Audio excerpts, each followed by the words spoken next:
प्रिय भक्तों, आज हम एक ऐसी यात्रा पर निकल रहे हैं जो केवल एक कहानी नहीं, यह हमारे अपने जीवन की कहानी है। उस क्षण की कहानी है जब हम जीवन के सबसे बड़े युद्ध के मैदान में खड़े होते हैं, अकेले, भ्रमित और टूटे हुए, जहाँ सामने दुश्मन नहीं बल्कि अपने ही खड़े होते हैं, जहाँ लड़ना जरूरी है लेकिन मन लड़ने को तैयार नहीं।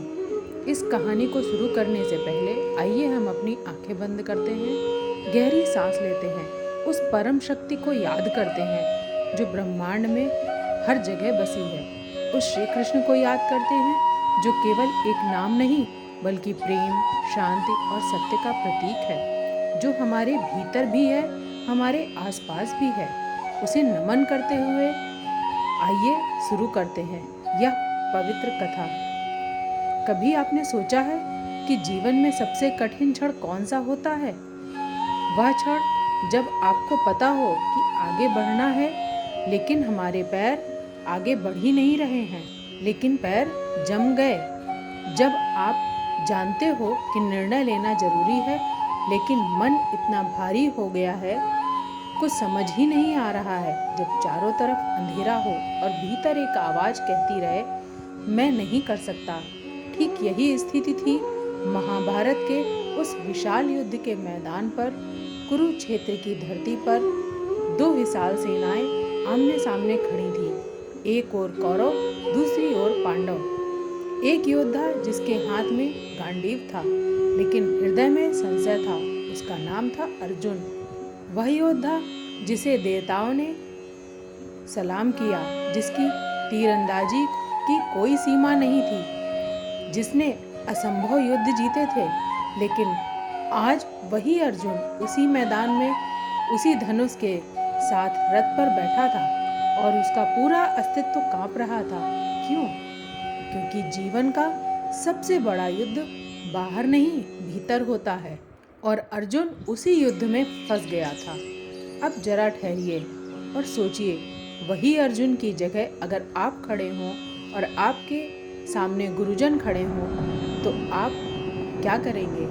आपके पितामह खड़े हों, आपके चाचा, आपके भाई खड़े हों तो क्या आप उनसे युद्ध कर पाएंगे? उनको मार पाएंगे? कैसा लगेगा? अर्जुन ने कहा अपने सारथी भगवान श्री कृष्ण से, कृष्ण, मुझे युद्ध के मैदान में खड़ी दोनों सेनाओं के बीच ले चलो। मैं देखना चाहता हूँ कि कौन कौन इस युद्ध में मेरे सामने खड़ा है।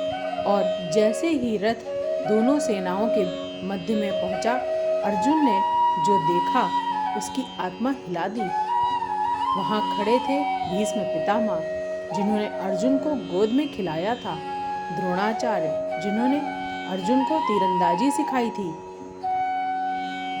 कृपाचार्य और ना जाने कितने रिश्तेदार, मित्र, सगे, संबंधी, सभी के चेहरे परिचित थे।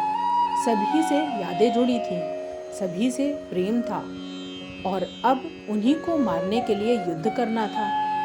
अर्जुन का हृदय भारी हो गया, उसके हाथों से गांडीव छूट गया, उसके घुटने कांपने लगे, मुंह सूख गया, सिर घूमने लगा और वह बोला, हे कृष्ण, मैं इन्हें नहीं मार सकता। या मेरे अपने हैं, भले ही या मुझे मारने के लिए तैयार हो, मैं इन्हें नहीं मार सकता। इस राज्य की, इस विजय की, इस सुख की मुझे कोई चाह नहीं है। मैं युद्ध नहीं करूंगा। क्या अर्जुन कायर था?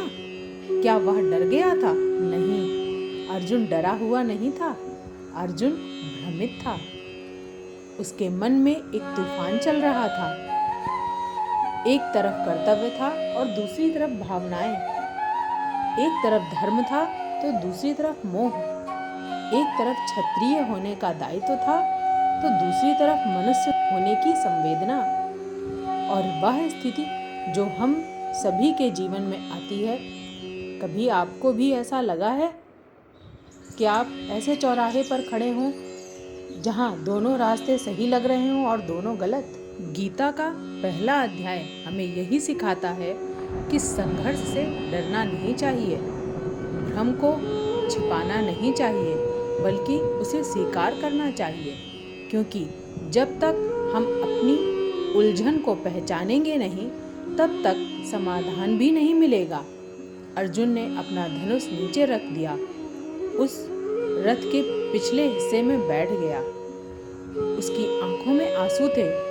वह बोला, हे माधव, मैं पाप नहीं करना चाहता, मैं कुल का नाश नहीं करना चाहता। इस युद्ध से क्या मिलेगा? राज्य, सुख, सत्ता। लेकिन अगर अपने ही लोग ना रहे तो इसका क्या अर्थ? अर्जुन बहुत भावुक, बहुत संवेदनशील, बहुत नैतिक दिख रहा था। लेकिन श्री कृष्ण जानते थे कि यह सब केवल भ्रम है। यह सच्ची करुणा नहीं बल्कि मोह है। यह धर्म नहीं बल्कि भय है। यह सत्य की खोज नहीं बल्कि पलायन है। और यहीं से शुरू होती है गीता की असली यात्रा। जब एक भ्रमित मनुष्य अपने भीतर के परमात्मा से पूछता है, अब मुझे क्या करना चाहिए?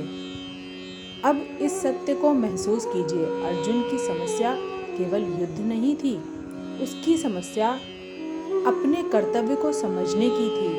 वह सोच रहा था कि वह अपनों की रक्षा कर रहा है, लेकिन वास्तव में वह धर्म का पालन नहीं कर रहा था। वह सोच रहा था कि वह हिंसा से बच रहा है, लेकिन वास्तव में वह अन्याय के सामने झुक रहा था। क्योंकि कभी-कभी जीवन में ऐसे फैसले लेने पड़ते हैं जो दिल को चोट पहुंचाते हैं, लेकिन आत्मा को शांति देते हैं। कभी-कभी हमें उन रिश्तों से दूर होना पड़ता है जो हमें बांधते हैं। कभी-कभी हमें उन विचारों को छोड़ना पड़ता है जो हमें कमजोर बनाते हैं, और युद्ध के मैदान में उतरना पड़ता है। यह जीवन का सबसे कठिन पाठ है और अर्जुन को यह पाठ सीखना था। लेकिन अर्जुन अकेला नहीं, हम सब अर्जुन हैं। हम सब किसी न किसी युद्ध के मैदान में खड़े हैं। अर्जुन के सामने दो सेनाएं खड़ी थीं, वैसे ही हमारे सामने भी दो विचार, दो भावनाएं, दो रास्ते खड़े होते हैं और हम बीच में फंस जाते हैं। हम सोचते हैं, अगर मैंने यह किया तो क्या होगा, अगर मैंने यह नहीं किया तो क्या होगा। और इसी सोच में, इसी भ्रम में हम अपना पूरा जीवन गुजार देते हैं। हम निर्णय नहीं ले पाते, हम आगे नहीं बढ़ पाते। हम रथ के पीछे बैठ जाते हैं और कहते रहते हैं, मैं नहीं कर पाऊंगा। यही गीता हमें एक गहरा रहस्य सिखाती है। अर्जुन ने जो कुछ भी कहा वह गलत नहीं था, वह सच था, लेकिन अधूरा सच। वह भावना थी लेकिन ज्ञान नहीं, वह संवेदना थी। सवाल यह था कि उसका धर्म क्या है? वह क्षत्रिय है, उसका कर्तव्य है अधर्म के खिलाफ लड़ना। कौरवों ने पांडवों के साथ छल किया था, उन्होंने द्रौपदी का अपमान किया था, उन्होंने राज्य छीन लिया था और अब वे युद्ध के मैदान में खड़े थे। यह व्यक्तिगत बदला नहीं था, यह धर्म की रक्षा थी, यह न्याय की स्थापना थी। लेकिन अर्जुन को यह समझ नहीं आ रहा था, क्योंकि वह सोच रहा था, यह मेरे पितामह हैं, यह मेरे गुरु हैं, अगर मैं इन्हें मार दूंगा तो मैं पापी बन जाऊंगा। लेकिन वह यह भूल गया था कि शरीर नश्वर है, आत्मा अमर है। वह भूल गया था कि जो दिख रहा है वह पूरा सच नहीं है। अर्जुन रथ में बैठा था, उसके हाथ कांप रहे थे, उसके मन में विचारों का तूफान चल रहा था। वह बार बार सोच रहा था कि मैं क्या करूं, मैं कैसे करूं, मैं क्यों करूं। अर्जुन बोले, मैं आपका शिष्य हूं, कृपया मुझे बताइए मुझे क्या करना चाहिए। और यहीं से शुरू हुआ गीता का असली संवाद। यहीं से शुरू होता है ज्ञान का प्रकाश। यहीं से शुरू होता है यात्रा को अंधकार से प्रकाश की ओर ले जाना।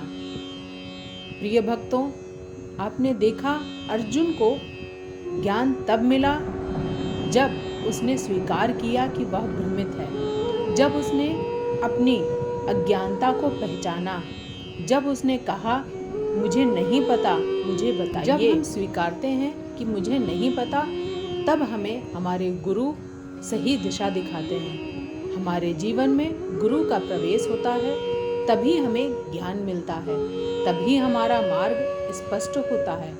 अर्जुन ने अपने अहंकार को छोड़ दिया, उसने अपनी समझ को एक तरफ रख दिया और वह पूरी तरह श्री कृष्ण के सामने समर्पित हो गया। और यही वह क्षण था जब उसे गीता का ज्ञान मिलने वाला था। लेकिन इससे पहले कि हम आगे बढ़ें, आइए हम समझते हैं कि अर्जुन विषाद योग हमें क्या सिखाता है। पहली बात, संघर्ष स्वाभाविक है। जीवन में संघर्ष होगा, भ्रम होगा, दुख होगा, यह सब सामान्य है। इससे डरने की जरूरत नहीं है, इससे शर्मिंदा होने की जरूरत नहीं है। अर्जुन जैसा महान योद्धा भी भ्रमित हो गया तो हम भी हो सकते हैं, लेकिन यह हार नहीं, यह यात्रा एक हिस्सा है। दूसरी बात, भावनाओं और धर्म में फर्क है। अर्जुन को अपने गुरुओं और पितामह से प्रेम था, यह गलत नहीं था, लेकिन उस प्रेम के नाम पर अधर्म को स्वीकार कर लेना गलत था। कभी कभी हमें अपनी भावनाओं से ऊपर उठकर सोचना पड़ता है। हमें यह देखना पड़ता है कि सही क्या है, ना कि आसान क्या है। तीसरी बात, पलायन समाधान नहीं। अर्जुन सोच रहा था कि अगर वह युद्ध नहीं करेगा तो सब ठीक हो जाएगा, लेकिन ऐसा नहीं होता है। समस्याओं से भागने से वे खत्म नहीं होती, बल्कि और बढ़ जाती हैं। हमें अपनी जिम्मेदारियों से मुंह नहीं मोड़ना चाहिए, बल्कि उनका सामना करना चाहिए। चौथी बात, ज्ञान की शुरुआत प्रश्न से होती है। अर्जुन ने सवाल पूछे, उसने अपनी उलझन को व्यक्त किया और तब उसे जवाब मिला। अगर हम अपने भीतर के सवालों को दबा देंगे तो कभी समाधान नहीं मिलेगा। सवाल पूछना कमजोरी नहीं, बल्कि शक्ति है। कुरुक्षेत्र का वह मैदान केवल एक भौतिक स्थान नहीं था, वह हमारे जीवन का प्रतीक था। दोनों सेनाएं, कौरव और पांडव, हमारी भीतर के दो पक्ष थे।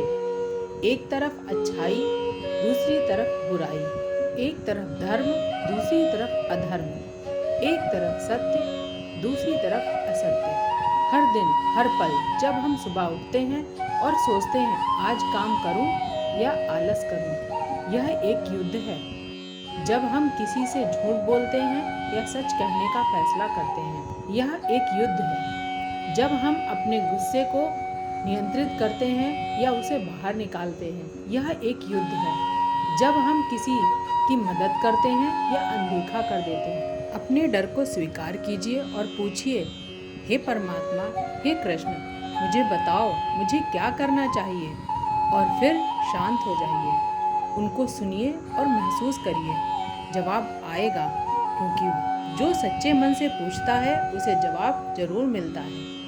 गीता का यह अध्याय हमें यही सिखाता है कि जीवन में संघर्ष आएगा, भ्रम आएगा, दुख भी आएगा, लेकिन यह सब हमें कमजोर नहीं बल्कि मजबूत बनाने के लिए आते हैं। यह सब हमें तोड़ने के लिए नहीं बल्कि बनाने के लिए आते हैं। अर्जुन उस दिन टूट गया था, लेकिन उसी टूटने से वह फिर से बना और इस बार एक अलग इंसान बना, ज्ञानी, समझदार और स्थिर। और यही हमारे साथ भी होगा। बस हमें धैर्य रखना है, विश्वास रखना है और सबसे जरूरी अपने भीतर के मार्गदर्शक पर भरोसा रखना है। इस अध्याय के अंत में श्री कृष्ण को नमन करें और धन्यवाद करें, जिन्होंने अर्जुन को सिखाया, जिन्होंने हमें भी सिखाया, जो आज भी हमारे भीतर बैठा है, हमें सही राह दिखाई। आइए प्रार्थना करें, हे कृष्ण, हे परमात्मा, हम भी अर्जुन की तरह कई बार भ्रमित हो जाते हैं, हम भी डर जाते हैं, हम भी हार मान लेते हैं, लेकिन आप हमारे साथ हैं, आप हमारे भीतर हैं। कृपया हमें वह ज्ञान दीजिए जो हमें सही रास्ते पर ले जाए। हमें वह शक्ति दीजिए जो हमें अपने कर्तव्य का पालन करने में मदद करे। आज का वीडियो आपको पसंद आया हो तो लाइक करें, शेयर करें और चैनल को सब्सक्राइब करें। जय श्री कृष्ण।